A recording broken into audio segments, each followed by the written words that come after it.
Brr, brr, brr. Ang lamig dito. Okay. So, dahil sa gusto nyo nang malaman kung ano na nangyari dun sa ating mekos-mekos. Kahit na umuulan.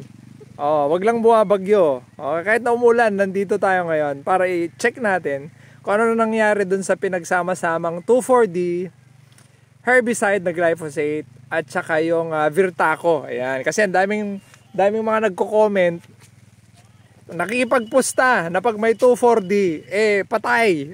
Papakita ko na sa inyo. Ayan na. Meron bang namatay? Wala. Okay. Pero, tignan nyo yung damo.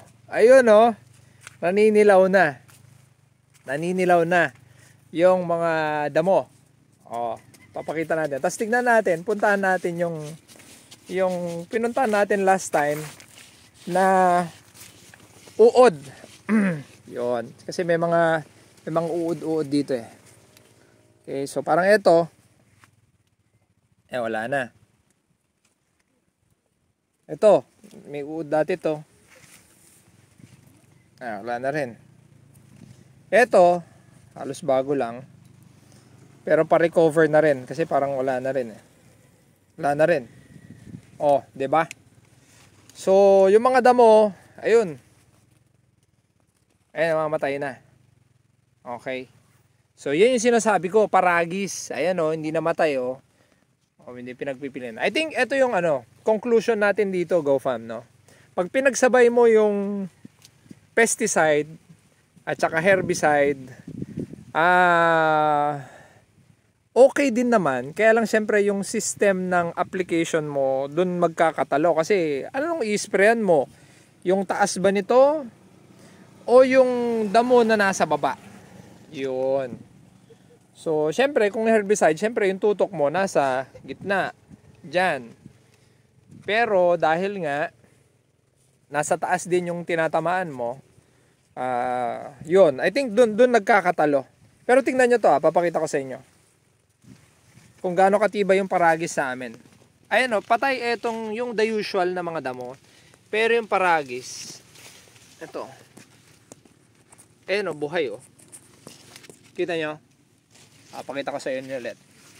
Ayun yung typical na damo, yung paragis.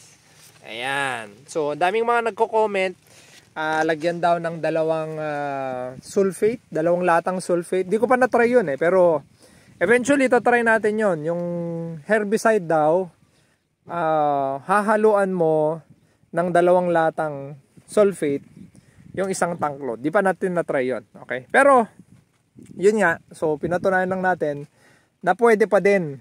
Okay, pag yung mekos natin, mekos.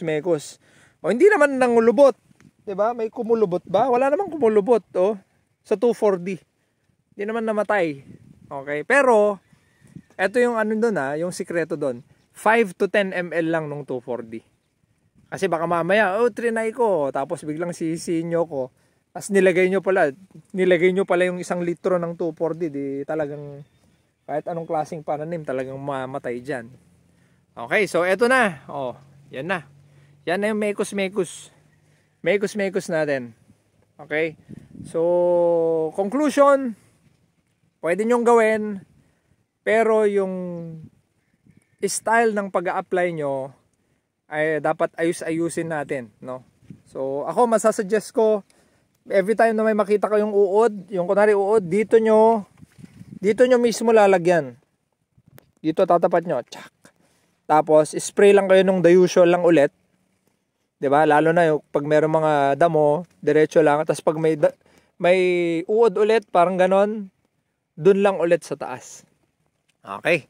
So yun, so napahaba na natin yung ating video.